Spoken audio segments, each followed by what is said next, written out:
Bonjour, je suis Alexandre Lux, le chef de la brasserie l'Eden Place à Strasbourg. Je vais vous montrer aujourd'hui comment on fait une bonne purée de pommes de terre.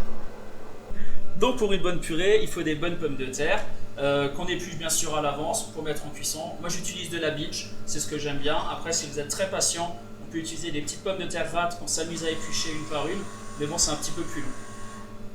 Il faut les mettre à cuire.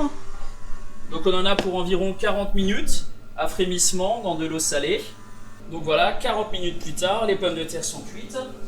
On pense à vérifier en plantant un couteau à l'intérieur. La lame est censée rentrer toute seule et la pomme de terre n'est pas censée remonter avec. Donc voilà, là elles sont cuites. Après, il nous faut un moulin à légumes. Alors moi je trouve qu'il n'y a rien de mieux. Le moulin que tout le monde a, ma grand-mère avait le même. Voilà, le moulin à légumes en mettant le fond le plus fin qu'on a. Parce que plus c'est fin, meilleur ce sera. Du coup, on égoutte les pommes de terre. Une à une, et on les met dans le moulin. Voilà. Et après ça, on mouline.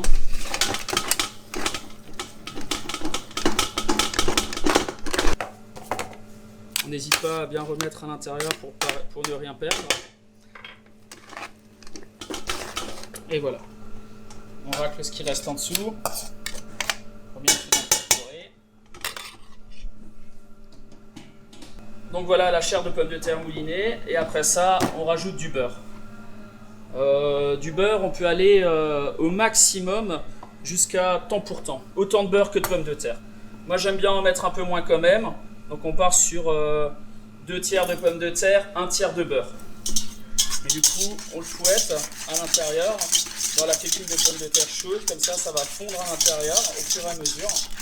Et on va avoir une purée de pommes de terre bien brillante et bien lisse vu qu'on l'a moulinée avec le moulin le plus fin qu'on avait. Donc vous voyez, le beurre s'incorpore au fur et à mesure à l'intérieur, petit à petit. Voilà, j'ai l'impression que tout est bien incorporé. Donc voilà. On goûte pour voir si c'est assez salé et on rectifie l'assaisonnement. Ça manque de sel. On n'hésite pas à en rajouter.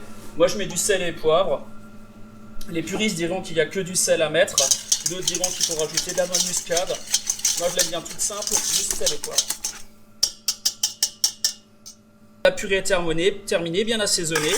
Moi je vais la mettre dans un petit bol. Voilà. Donc une purée bien beurrée, bien brillante.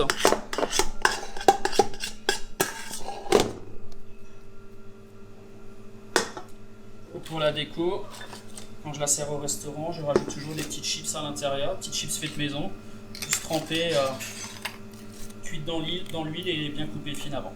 Et voilà.